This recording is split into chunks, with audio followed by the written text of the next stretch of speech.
책이 있는데 저희가 이제 사용할 책을 좀 보여드리려고 그래요. 요거는 이제 저희가 주 교재로 사용할 성경 파노라마 책입니다. 테리 홀이라고 한 분이 쓴 책인데요. 이것과 거의 비슷한 또 다른 책이 있어요. 성경 그 익스프레스라는 게 있어요. 거의 비슷한 책입니다. 근데 좀 더 자세히 내가 꼼꼼히 배우고 싶다 그러면 이 책을 사셔가지고 이 책을 읽으시면서 이 강의를 따라오셔도 좋습니다. 그러면 내용 놓치지 않고 놓친 것도 다시 볼 수 있고 그렇게 하니까요.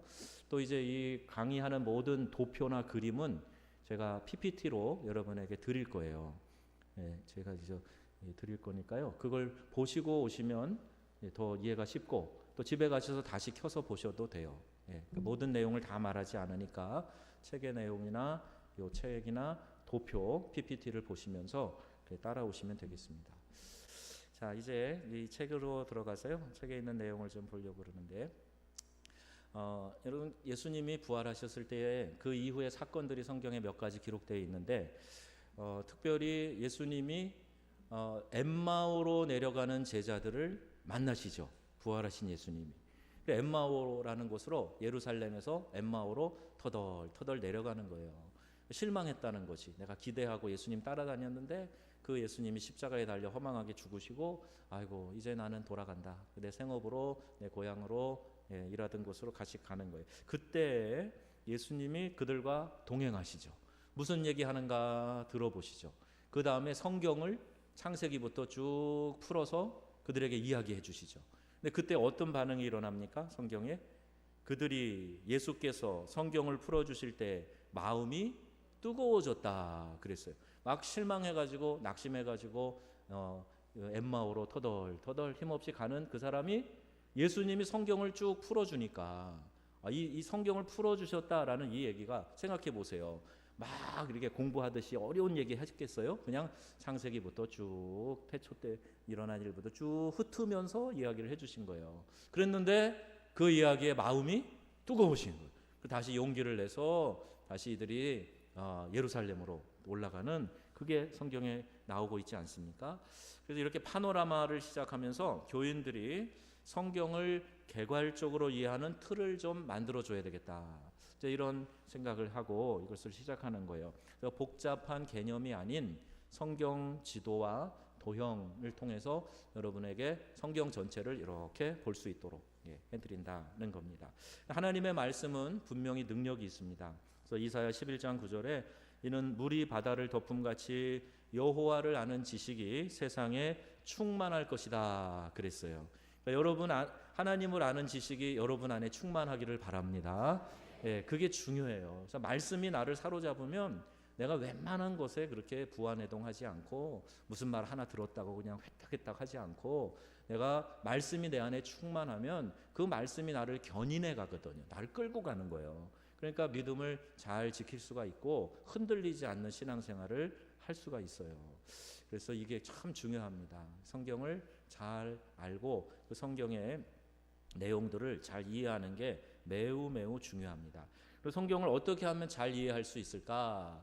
이제 거기에 대해서 우리가 한번 생각해 볼 게 있어요. 먼저 뭐를 보고? 숲을 보고 그 다음에 뭐를 봐라? 나무를 봐라는 거예요. 여러분은 요새 지도 보시잖아요. 구글 맵 같은 걸 보면요. 좀 미국에 사는 저희 형님 집이 하늘에서 보여요. 이렇게 보여요. 지금도 다 그렇게 볼 수 있잖아요. 그러면 우리가 이렇게 지도를 통해서 이렇게 보면은 위에서 내려다보면 집 모양이 이렇게 생겼구나. 우리 교회도 그걸로 보면 하늘에서 보면 교회 모양이 보여요. 땅 모양은 이렇게 생겼고 이 건물 모양은 하늘에서 보면 이렇게 생겼구나. 이게 보여요. 드론으로 이렇게 올려가지고 찍어도 보이는데 더 높이 올라가서 보면 건물만 보이는 게 아니라 그 지역의 지형까지 다 보여요. 그러니까 숲을 바라보면서 숲이 이 정도 크기가 되는구나. 숲이 이렇게 생겼네. 그걸 올라가서 이렇게 보고 내려다보고 그 다음에 나무를 보는 거예요. 무슨 나무가 있는가. 이 나무를 보는 것도 식견이 있는 사람이 보는 거예요. 우리 교회에 이 집사님이 정원을 지금 정리하고 계세요. 그 안강영 장로님 계실 때 안 장로님이 많이 하셨는데 이제 안 계셔서 좀 정원이 많이 망가졌어요. 나무도 많이 죽고 그랬는데 우리 이 집사님이 그걸 하시는데 나무를 다 아시더라고요. 그래서 요게 여기 있어야 좋은데 여기 있어서 이놈 때문에 이놈이 죽었고 한참을 설명하시는 거예요. 저를 데리고 다니시면서 이제 설명을 하시는데 저는 들어도 잘 모르거든요, 사실. 예, 그런데 그 아시는 분은 잘 하시더라고요. 나무를 이렇게 보면서 이 나무의 생리도 알고 어떻게 해야 잘 크는지도 알고 어떻게 하면 해로운지도 알고 어떻게 조화를 이루어야 이게 예쁘게 크는지 알고 다 아는 거예요. 근데 이제 전체의 모양을 보면서 요거 하나 나무 하나하나의 특성을 보고 살피고 하는 거 성경도 그렇게 해야 된다는 거예요. 우리가 부분적으로는 파편적으로는 많이 들었는데 이게 엮이질 않아요. 이거 왜 그런가? 숲을 몰라서 그래요. 전체적인 모양이 뭔지 이걸 잘 몰라서 그래요. 다 같이 먼저 숲을 보고 나무를 보라. 시작.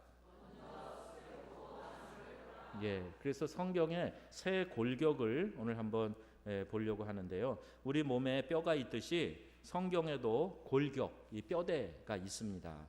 지도를 볼 때 비행기에서 내려다볼 때 높은 곳에 올라서 도시를 내려다볼 때 우리가 뭐라 그래요? 와, 한눈에 보인다. 그러잖아요. 한눈에 보인다. 그러니까 성경을 한눈에 보는 게 있어야 돼요. 한눈에 성경을 볼 수 있어야 돼요. 이 성경 66권을 간단하게도 말할 수 있어야 돼요. 그리고 전체적인 주제도 꿰고 있어야 됩니다. 그래서 파노라마처럼 전개된 성경의 전경을 조감한 뒤에 퍼즐 조각들을 어디에 끼워 맞춰야 할까? 그것을 알게 되는 거예요. 자, 저기 퍼즐 조각이 책상에 흩어져 있죠. 저 퍼즐을 잘 맞추려면 어떻게 해야 될까요? 처음부터 저렇게 흩어진 걸 갖고 맞추라 그러면 잘 못 맞출 수가 있어요. 원래 이게 어떤 그림의 퍼즐인지를 알아야 돼요. 그죠? 어떤 그림의 퍼즐인지를 눈에 담아놓고 조각을 맞추면 잘 맞춰지는 거예요. 그렇게 해야 된다는 이야기입니다. 자, 그래서 나무를 보기 전에 먼저 숲을 보고 그 다음에 나무를 봐야 된다.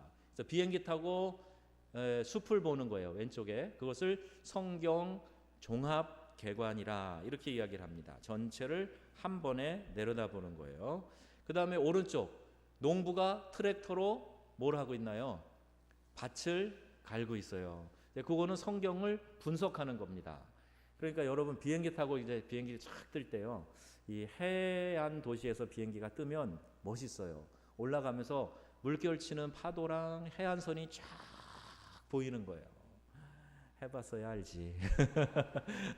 예, 쫙 이게 해안이 쫙 보이는데 이게 얼마나 멋있는지 몰라. 그게 올라가야 보입니다. 그거는 그죠? 해변에서 보면은 그렇게 안 보여요. 따르게 보이죠. 올라가서 보면 해안선에 굽이굽이 치는 파도가 얼마나 멋있게 보이는지 몰라요. 근데 그것도 봐야 되고 그 다음에 그 안에 내려가서 해변가에 뭐가 있는지 거기서 좀 조개도 잡아보고 그 해변가에서 파도도 타보고 그러면 느낌이 또 다른 거죠. 성경을 볼 때는 이 두 가지가 다 있어야 됩니다. 이 두 가지가 다 필요해요. 그런데 어디 여행을 갈 때 여러분 여행의 가이드가 참 중요한 역할을 하죠. 가이드가 어디로 데리고 다니느냐에 따라서 참 아름다운 걸 볼 수도 있고 그렇지 않을 때도 있고 그죠? 그래서 가능하면 가이드 기분 상하게 안 하려고 팁도 막 주고 그러시잖아요. 그죠?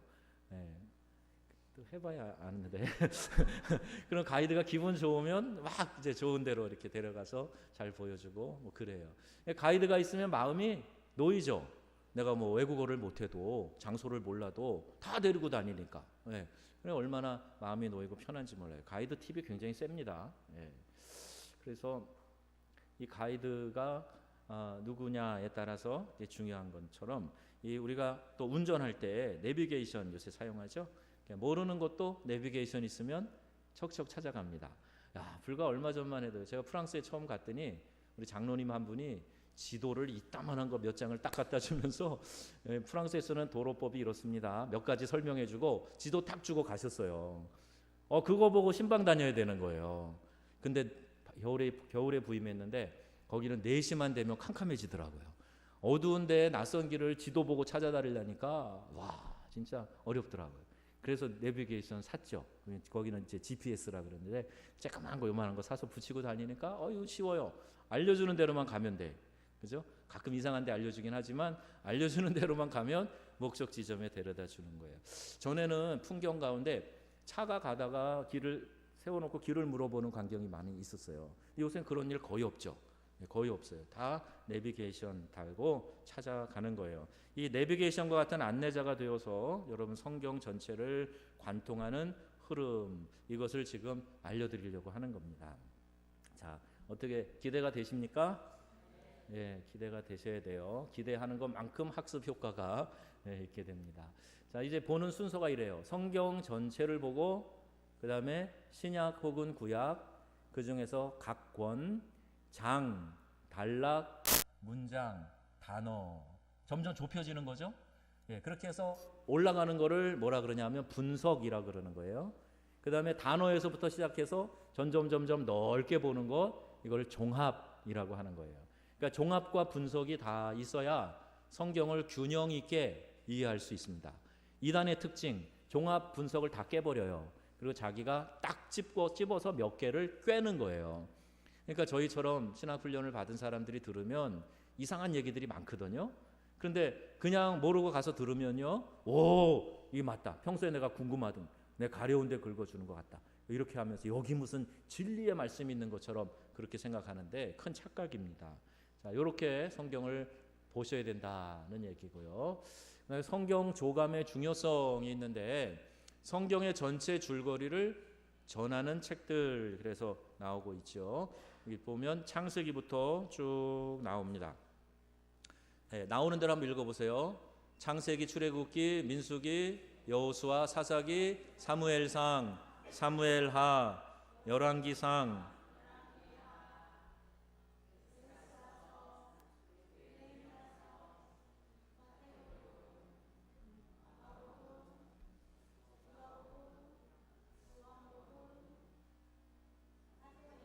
예, 이렇게 성경에 책들이 있어요. 근데 성경 전체의 줄거리를 전하는 책, 그래서 16권이 있습니다.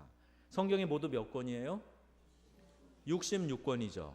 예. 그런데 그 중에서 16권은 성경의 줄거리, 전체 줄거리를 가름할 수 있는 책들이라는 거예요. 여러분, 조감이라는 거 아세요? 조감도. 그러면 이렇게 전체적인 그림이 나와 있죠. 그 한자로 어떻게 쓰는지 아세요? 조감, 예, 새의 눈으로 보는 거예요. 예, 그렇게 위에서 보는 거예요. 그래서 내비게이션 보면 거기 버드 뷰라고 써 있는 거 있죠. 새가 위에서 이렇게 보듯이 이렇게 본다는 그런 말인데, 이 성경 전체의 줄거리를 전하는 책이 저렇게 16개가 있습니다. 그러니까 저거를 잘 읽어보면 성경의 줄거리가 이해가 된다, 이제 그런 뜻이에요. 성경을 조감해야 되는 중요성이 뭘까? 지금 내가 이곳에 이 시간에 현재 있어요. 근데 우리가 지금 알고 있는 창세기 1장 1절 시작. 태초에 하나님이 천지를 창조하시니라. 예. 그리고 마지막 계시록 22장 끝에 뭐가 돼 있어요? 예? 아멘이잖아요. 그죠? 예, 아멘. 예, 아멘. 그 태초에 그리고 아멘, 이게 성경의 시작과 끝이에요. 그 사이에 지금 우리가 있어요. 그러니까 전체를 이렇게 한 번에 쭉 꿰뚫어서 볼 수 있어야 오늘 우리의 위치, 오늘 우리의 사명, 우리의 역할, 이런 것들을 잘 깨달을 수가 있게 된다 하는 겁니다. 창조부터 이 창조의 완성, 그 사이에 우리가 있어요. 성경 전체의 주제 뭘까요? 성경 전체의 주제는 한 단어로 뭐라고 하나요? 하나님 나라입니다. 하나님 나라. 하나님 나라가 성경 전체의 주제예요. 그럼 그 주제에 나오는 주인공, 등장인물 주인공은 누굴까요? 예수 그리스도입니다. 그래서 구약에는 오실 예수님에 대해서, 신약에는 오신 예수님에 대해서 증거하는 거예요. 그리고 이 하나님의 나라의 시작과 완성, 그 사이에 우리가 지금 살고 있습니다. 그래서 이제 레드라고 하는 신학자는 이것을 이미와 아직, already, not yet, 그 사이에 지금 우리가 살고 있다, 우리가 있다, 이렇게 설명을 해요. 이건 신학적인 개념인데, 이미 하나님 나라가 임하신 것도 있고, 예수님도 그러셨죠. 예, 병자가 일어나고, 예, 앉은 병이 일어나고, 소경이 눈을 뜨고, 그에게 가서 해줘라. 그 얘기는 하나님의 나라가 임하였다는 거예요. 그러나 아직 완전히 임하지 않으셨다. 그래서 아직이라는 말을 써요. not yet, 아직. 그래서 완성될 그 나라를, 마지막 때를 향해서 가고 있는 겁니다. 그 사이에 우리가 살고 있어요. 자, 이제 이 그림 또 넘겨보면 이런 게 나옵니다. 자, 이게 뭐죠? 이게 뭐죠? 퍼즐이죠. 퍼즐. 몇 조각일까요? 세실 필요 없어요. 그런 거 안 하셔도 됩니다. 자, 요 퍼즐이 지금 이렇게 쭉 모아져 가지고 한 그림이 되어 있죠. 아마도 예수님이 마국간에서 태어나시는 그 그림 같습니다. 그죠? 예, 그래서 이것을 퍼즐을 흩어 놓으면 다시 이제 이 그림을 연상하면서 모으게 될 때 빨리 모을 수가 있어요. 그림을 딱 보면서 그때 하늘의 별, 그거 있었어. 이 무슨 색이지? 하늘색이네. 여기. 그리고 위에서 찾으면 빨리 찾아지는 거잖아요. 이해가 되세요? 예. 그렇게 이렇게 퍼즐을 맞히듯이 이제 퍼즐 조각을 맞히듯이 할 때 알아야 되는 게 뭐냐? 큰 그림, 조감도 이게 있어야 된다는 거예요. 이제 그것을 이제 하나씩 하나씩 설명하면서 큰 것 보여주고 거기에 디테일 작은 거 보여주고 이러면서 하나로 꿰가는 그 작업을 하려고 하는 겁니다. 자, 그렇게 하니까 이제 이 공부를 하면서 우리가 얻는 유익이 있어요. 자, 요거는 좀 하나씩 하나씩 저희가 읽어보면 좋겠는데요. 읽어지십니까? 첫 번째, 예, 두 번째, 세 번째, 네 번째, 그 다음, 네, 예, 그 다음, 예, 마지막, 예. 그럼 말라기 선지자 이후에 구약의 마지막 선지자가 말라기잖아요. 그죠? 예, 그 다음에 선지자가 누가 왔는가요? 말라기 다음에. 예, 책으로 보면은 말라기서가 구약의 끝이죠. 그럼 신약으로 들어오죠. 신약의 첫 번째 선지자가 누가 나오나요? 세례 요한입니다. 그러니까 말라기 이후에 세례 요한까지 400년 동안 침묵 시대예요. 침묵. 예, 그때를 400년 동안의 침묵기라고 그렇게 부르는 거예요. 예, 그때는 어떠한 예언도 묵시도 없었습니다. 한번 생각해 보세요. 하나님이 아무 말씀 안 하신 거예요. 선지자를 통해서 말씀을 주시고 그랬는데 그 말씀이 끊어진 거예요. 그러니까 백성들이 어떻게 했어요? 영적인 진공 상태, 영적인 이 궁핍함, 굶주림, 배고픔 그런 상태에 빠지게 된 겁니다. 여러분 말씀을 듣지 않으면요, 말씀이 내 속으로 들어오지 않으면요, 우리가 영적인 기근을 느끼게 돼요. 은혜 받는 성도들은 보면 항상 영양이 풍성한 상태가 보여요. 그래서 은혜 받고 있구나 알게 돼요. 네, 그리고 설교 말씀 들을 때도 목사님 그 설교 저 들으라고 하셨죠? 그래요. 네, 그 은혜 받는 거예요. 근데 말씀이 들어가지 않고 또 말씀 들으러 오지도 않고 와 있어도 안 들어가고 그러면요 배고픔 증상이 나타나요. 네, 배고픔 증상이 나타날 때 여러분 어떠세요? 배고플 때 마음이 여유가 있고 기쁨이 있고 막 그러시나요? 비즈니스 하는 사람들 회의하고 무슨 결정할 때 항상 먹고 하라 그래요. 먹고 밥 먹고 기분 좋을 때 그때 사인도 하고 그러는 거예요. 배고플 때 안 해요. 날카로워지거든요. 그러니까 여러분이 배고프실 때 신경질 부리는 거예요. 날카롭게 합니다. 잘 이해하지 못하고 자꾸 부딪혀요. 까칠하게 해요. 이게 영적으로 지금 배부르지 못하다는 뜻이에요. 네, 그런 사람들은 목사님 그 설교 나들으라고 한 거예요? 이렇게 나가는 거죠. 똑같은 나들으라고 하는데 제가 늘 얘기하잖아요. 그럼 설교를 성도 들으라고 하지. 설교가 개 들으라고 합니까? 소 들으라고 합니까? 성도 들으라고 하지. 그죠? 맞아요, 틀려요? 맞죠. 그런데 저 들으라고 하신 거죠. 은혜 받았습니다와 나 들으라고 하신 겁니까? 시험 들었어요. 이거가 달라지는 거예요.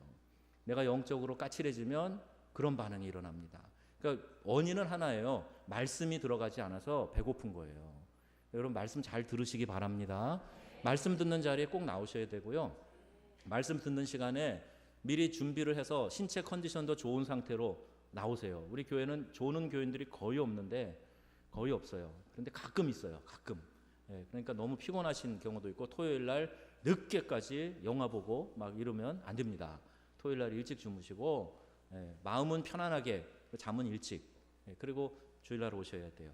자, 그래서 요 얘기를 지금 하려고 하고, 이 유익한 것들 여기 쭉 열거되어 있는 내용들을 대로 이제 가려고 하는 겁니다. 그걸 목표로 해서요. 자, 이제 하나씩 보면 구약은 이렇게 돼 있어요. 구약이 총 몇 권일까요? 구약은 창세기, 출애굽기, 레위기, 민수기, 신명기 이렇게 해갖고 쭉 꼽으면 모두 말라기까지 39권이에요. 근데 이제 이건 영어로 한 사람이, 구약이 영어로 Old Testament거든요. 구약, 그러니까 약이 무슨 다려먹는 약이라고 생각하시면 안 돼요. 옛날에 우리 조상 중에는 그런 어르신들도 계셨습니다. 구약은 옛날에 나온 약, 신약은 새로 나온 약. 그래갖고 약탕기에 달여가지고 잘 드시면 모든 병이 물러가고 마귀가 쫓겨날 줄로 믿습니다. 그러면 교인들이 아멘 그랬단 말이에요. 그 약이 아니란 말이에요. 이성봉 목사님이 인민군한테 잡혔을 때 나 약장사요 그랬다잖아요. 무슨 약 팝니까? 구약 팔고 신약 팔아요. 그래서 한번 위기를 모면한 적이 있다잖아요. 그 양약 그게 아니고 약속이라는 뜻이에요. 약속. 옛날 약속, 새로운 약속. 그래서 구약은 old, 옛날이란 뜻이죠. testament. 그래서 그 old라는 말이 OLD. 세자잖아요. testament가 세보면 9개 스펠이 나와요. 그래서 39. 구약은 몇 권? 39. 그러면 신약은 몇 권일까요? 신약은 어떻게 아셨어요? 신약은 39, 27. 그래갖고 27. 그래서 우리는요 그냥 곱셈을 구구단을 알기 때문에, 여러분 게임도 하시잖아요. 구구단을 외자, 구구단을 외자 그래 하잖아요. 그러니까 쉽게 39는 구약이죠.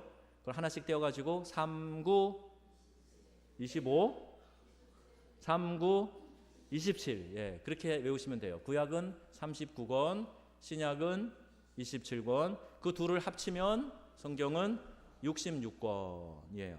성경에 몇 권이 있어요? 그랬더니 우리 집에 한 권밖에 없는데 성경 몇 권이 있어요? 우리 집에 2권뿐인데. 그런 얘기 하지 마시고 성경은 몇 권으로 되어 있나요? 다 66권으로 되어 있어요. 구약이 39권 되어 있고 신약은 27권 되어 있어요. 그래서 하나로 묶여져 가지고 이 성경이 된 겁니다. 그거 이제 잊어버리시면 안 되고요. 성경의 새 골격은 뭐냐? 새 골격.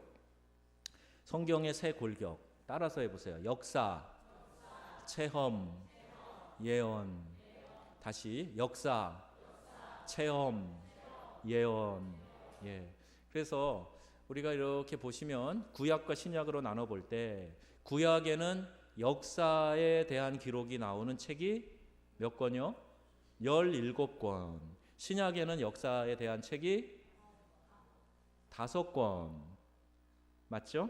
5권 있어요. 원래는 그냥 뭐 정확하게 역사만이라고 얘기한다면 사도행전, 신약에 사도행전밖에 없어요. 뭐 구약은 많죠. 뭐 열왕기 상하, 역대 상하, 뭐 사무엘 상하 다 이렇게 역사가 쭉 나오는데 신약은 사도행전에 사도들의 선교 여행에 대한 역사가 나오죠. 그렇지만 예수님의 행적이 나오는 마태, 마가, 누가, 요한도 역사서에 분류될 수가 있어요. 왜? 실제로 그 역사의 기록이 기록되어져 있으니까. 사복음서가 역사서에 들어갑니다. 그래서 5권. 체험, 이 체험 뒤에 자세히 나오는데 체험이 5권. 신약은 21권. 왜 이렇게 많을까요? 바울의 서신이 다 체험에 대한 거예요. 그죠? 신앙에 대한 거, 체험에 대한 거. 그래서 21권. 구약에는 예언의 책들이 많아요. 대예언서, 소예언서. 그래서 예언의 책이 모두 몇 권? 17권. 신약에는 1권. 어딜까요? 요한계시록 1권입니다. 자, 그런 골격을 가지고 생각하시면 좋아요. 역사, 체험, 예언이다. 그렇게 생각하시고, 그러면 이 성경은 누구에 대한 책이냐 할 때에 성경은 하나님의 이야기예요. 역사라는 말을 영어로 히스토리라고 합니다. 히스토리. 근데 그것을 누가 이렇게 분석했어요. His, 그가 누구냐? 하나님의 스토리, 이야기라는 거예요. 그러니까 성경은 한마디로 하나님의 이야기. 하나님의 이야기가 곧 역사. 이렇게 서양인들은 이해를 한 거예요. 역사가 뭐냐? 하나님의 이야기. 그래서 영어 단어를 히스토리라고 그렇게 정했다라는 이야기입니다. 좀 영어를 아시는 분은 그렇구나 하는 생각이 좀 드실 수 있을 거예요. 자, 이제 새 골격으로 본 성경의 역사에서 역사, 체험, 예언이라 그랬죠. 역사, 체험, 예언. 그래서 파란색으로 되어 있는 것이 역사입니다. 아까 구약에 17, 신약에 5개. 그 다음에 체험, 녹색으로 되어 있는 게 체험이에요. 구약에는 욥기, 시편, 잠언, 전도서, 아가서. 그리고 신약에는 많은 바울의 서신을 비롯한 일반 서신들. 그 다음에 예언서, 구약에는 많은 예언자들을 통해서 지은 책. 신약에는 요한계시록. 왼쪽의 별은 뭘 상징할까요? 유대인들이 좋아하는 다윗의 별입니다. 그래서 구약을 상징하는 아이콘이 별이에요.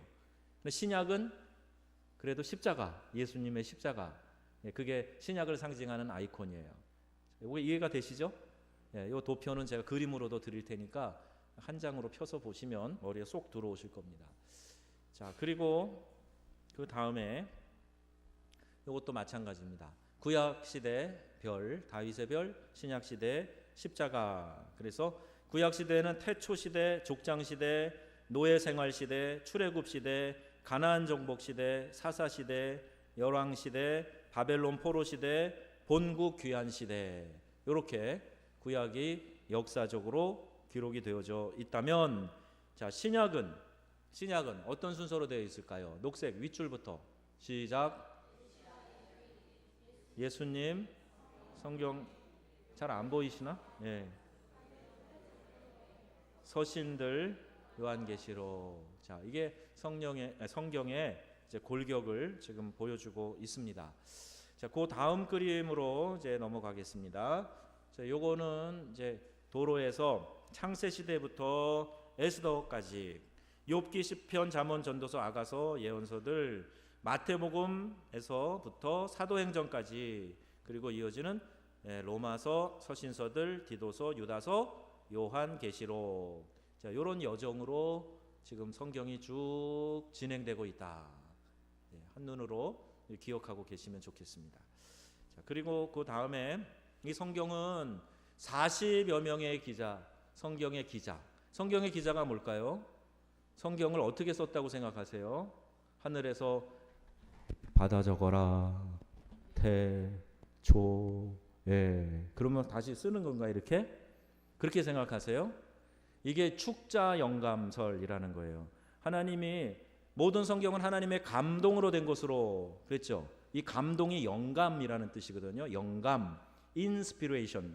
감동을 줘서, 영감을 줘서 성경을 썼다는 건데, 축자 영감은 하나하나 불러주셨다는 거예요. 타이프 치듯이. 그런데 우리 복음주의 입장에 있는 교회들은, 대부분의 교회들인데, 그 교회들은 요새는 그렇게 안 믿습니다. 이건 아주 근본적인 신앙이고요. 저희들은 어떻게 믿냐면 복음적 역동설을 믿어요. 그건 뭐냐면 하나님이 한자 한자 불러주신 게 아니고 그 성경을 쓰는 저자에게 영감을 주신 거예요. 영감. 그래서 써야 될 내용을 알게 하시고 깨닫게 하시고 그걸 자기의 문체로 기록했다고 보는 거예요. 예를 들면 우리 그 1:1 할 때 배웠는데, 군대 간 큰아들에게 엄마가 편지를 보내고 싶은데 엄마 글을 못 써요. 그래서 그 군대 간 아들의 동생한테, 야, 엄마가 네 형한테 이런 거 좀 궁금해서 그런데 좀 물어봐라. 그러면 이제 동생이 엄마의 문체로 글을 쓰는 거예요. 그죠? 장군아, 잘 있니? 이 엄마는 뭐 그러면서 이렇게 쓰는 거예요. 그죠? 너 밥은 굶지 않고 잘 있니? 옷은 잘 지급되고 있니? 뭐 이런 내용을, 엄마가 하고 싶은 말을 누가 써요 지금? 동생이 쓰는 거예요. 마찬가지로 하나님이 전하시고 싶은 말을 사람이 쓰는데 자기 생각으로 쓰는 게 아니고 하나님의 영감으로 쓰는 거예요. 그럼 어떻게 알아요? 알 수 있어요. 왜냐하면 여기 보시면 10가지 기록 수단, 그 다음에 1600년, 1500여 년인데 1600년의 기간, 1189장, 세 가지의 다른 언어, 2930명의 등장인물, 66권의 책. 그런데 모든 주제와 방향이 같아요. 저도 고등학교 때 시도 쓰고 글도 쓰고 그런다고 했는데 수필 같은 거 에세이 쓰다가 덮어놓고 한 일주일 있다가 다시 쓰면 앞이랑 여기랑 안 맞아요. 문체도 틀려지고 뭔가 구성이 이상해져요. 같은 사람인데도. 예. 그런데 저렇게 40여 명의 다른 사람들이 무려 1500년 이상의 기간 동안 성경을 썼는데 성경은 통일성이 있다는 거예요. 한 영이 주관하셔서 영감을 줘서 성경을 기록했기 때문에 성경이 그렇게 통일성을 갖추고 기록된 것이다. 그래서 이 성경은 하나님의 영감으로 기록된 것이다. 자, 이렇게 보는 겁니다. 거기 1551개 지명도 나온다 그렇죠?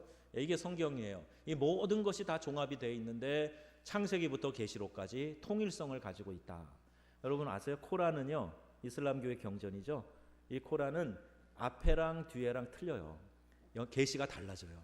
그리고 지금도 시아파 수니파가 싸우는 이유가 그래요. 그리고 앞에서 무함메드가 준 계시랑 나중에 준 계시랑 달라가지고 해석하는 방법이 아주 복잡해요. 이게 사람이 만든 종교입니다. 근데 하나님이 하시는 일은 그렇게 하시지 않아요. 그래서 성경은 영감으로 기록되어 있다. 그리고 성경에 나오는 특별한 용어들이 있어요.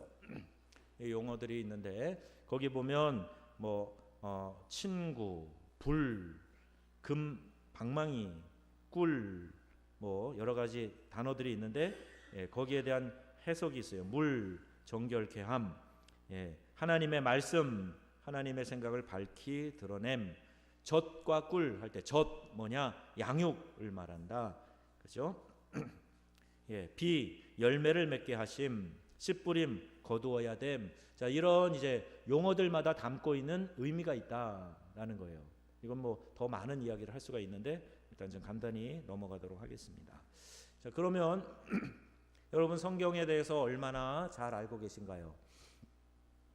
이제 성경을 우리가 볼 때 구원을 얻으려고 애쓰는 인간 면에서 우리가 아무리 노력을 해도 우리는 하나님께 나아갈 수 없어요. 하나님께 도달할 수가 없습니다. 교회에 나갑니다. 기도드립니다. 헌금을 11조도 안 떼먹고 정확하게 하고 또 이웃을 사랑하는 것, 또 황금률에 따라서 남에게 먼저 대접을 하는 것, 이렇게 열심히 선하게 살아도 그걸로 구원받거나 하나님께 이르는 것이 아니에요. 하나님이 예수 그리스도를 통해서 우리에게 십자가, 저기 뭘까요? 예수님 구원을 우리에게 베풀어 주신 거죠. 그래서 그 구원을 받아들인 사람이 하나님 앞에 나갈 수 있게 되는 거예요. 하나님이 우리에게 그 구원의 길을 열어주신 겁니다. 그래서 감사하고 감격하고, 그래서 하나님을 믿는 것이고 하나님을 찬양하는 예배를 드리는 것이고 내가 사랑하는 하나님이 나에게 원하시는 그 삶을 살아가는 거예요. 여러분, 사랑하면 그 사람을 위해서 살고 싶잖아요. 그 사람이 원하는 걸 해주고 싶잖아요. 그렇죠? 사랑해 보셨나요? 사랑을 아시나요? 자녀 사랑할 때 그 자녀가 원하는 거, 기뻐하는 거, 그걸 해주고 싶은 거잖아요. 마찬가지로 사랑의 관계에서 우리가 하나님을 예배하고 하나님께 나아가는 거지 내 행위로 하나님께 인정을 받는 것이 아니다. 행위로 더더군다나 구원받는 것이 아니다. 그 말씀이에요. 자, 여러분 여기에 대해서 이해가 잘 되십니까? 네, 이견이 없으시죠? 그래서 우리가 나의 선행을 뒤로하고 예수님을 바라보고 그 은혜를 생각하고 우리 주님께 나아가야 된다. 그 은혜에 감사해서 우리가 예배드리고 또 주님이 기뻐하시는 일에 사역에 동원돼서 그 일을 열심히 하고 나중에 주님 앞에 섰을 때 잘했다, 착하고 충성된 종아, 이 칭찬 듣고 싶어서 열심히 섬기고 일하고 그러는 거죠. 사람들에게 인정받는 건 중요하지 않아요. 사람들은요 그냥 너무 주관적이거든요. 그리고 그 마음이 자꾸 바뀌거든요. 사람들에게 인정받는 거는 그렇게 좋지는 영원한 것은 아니에요. 물론 순간적으로는 그 지원이 힘이 되기도 하고 격려가 되기도 해요. 그러나 더 궁극적으로는 하나님이 나를 어떻게 보실까, 하나님이 나를 어떻게 인정하실까, 이걸 생각하고 그걸 바라보면서 믿음 생활을 해야 되는 겁니다. 여러분 감정을 의지해서는 안 돼요. 우리의 구원은 사실에 입각해야 되죠. 우리 1대1 훈련 받으신 분은 이 기차 그림 생각나시죠? 맨 앞에가 뭐예요? 끌고 가는 기관차가 뭐예요? 사실, 팩트, 사실. 그 다음에 믿음, 그 다음에 감정. 다 까먹으셨나? 1대1 하신 분들. 맨 앞에가 뭐라고요? 사실, 그 다음에 믿음, 그 다음에 감정이에요. 근데 감정은 따라가는 거지 감정이 끌고 가는 게 아닙니다. 그런데 많은 분들이 오늘 갔더니 별로 나는 감동이 없었어. 나는 그냥 별로였어. 예. 목사님이 나를 쳐다보는 시선이 좀 째려보는 것 같았어. 빈정상했어. 목사님이 어떤 사람을 만나서 10초 동안 악수하고 인사하고 나하고는 손도 안 잡아주셨어. 이거 다 감정이잖아요. 그죠? 네, 감정이. 아까도 말씀드렸지만 제가 여러분들을 다 몰라요. 그래서 어떤 때는요. 저도 그런 걸로 시험 든 사람이 있었어요. 제가 어떤 분이 와서 반갑게 인사를 하면서 다른 사람을 봤다는 거예요. 이렇게 이 사람하고 인사하면서 이게 어떻게 가능할지 모르겠어요. 근데 그분이 한국에서 온 자기 아버지신데 안녕하세요. 그리고 인사하면서 이 손을 놓지 않은 상태에서 딴 사람하고 또 이렇게 인사했다는 거예요. 그래서 그분이 시험이 들어가지고 한동안 삐쳐 있었거든요. 별별 일 다 있어요. 삐지려고 그러면 1만 이유도 더 있어요. 여러분이 삐칠 이유는 정당합니다. 여러분 삐치시는 이유는 정당해요. 그러나 그게 1만 가지 이상 있다는 걸 아셔서 제가 그걸 다 헤아리지 못함을 죄송하게 생각합니다. 그런데 그걸 그렇게 감정으로 하지 마시고 모든 것을 객관적인 사실 이거를 먼저 세우세요. 사실 그게 중요한 거 아닙니까? 감정이 아니라 느낌이 아니라 사실이 중요한 거예요. 그리고 사실을 내가 믿음으로 든든히 붙드셔야 돼요. 그러면 감정이 따라와 주거든요. 그러면 감정이 늘 따라와 줘요. 근데 사실도 희미해지고 믿음도 같지 않으니까 감정이 헷가닥 감정이 막 자기가 기관차인 줄 알고 헷가닥 그러는 거예요. 그러시면 아니 됩니다. 우리 교회 오후에 나오신 분들은 그런 분이 한 분도 안 계신 줄로 알아서 이렇게 말씀드리는데 혹시라도 내가 나중에 오후에 안 나오는 신자가 돼서 이런 얘기를 듣게 될 때 제 얘기를 잘 기억하셔야 돼요. 사실이 중요합니다. 여러분을 구원하신 하나님의 복음의 능력 사실입니다. 그럼 믿으십니까? 날 구원해 주신 하나님의 그 은혜 사실입니다. 지금도 날 사랑하셔서 내 인생을 이끌어 가시는 하나님 사실입니다. 이 사실을 붙드세요. 그리고 그거를 믿음으로 든든히 붙드세요. 그러면 하나님께서 우리의 생애 가운데 귀하고 놀라운 일들을 끊임없이 베풀어 주실 줄로 믿습니다.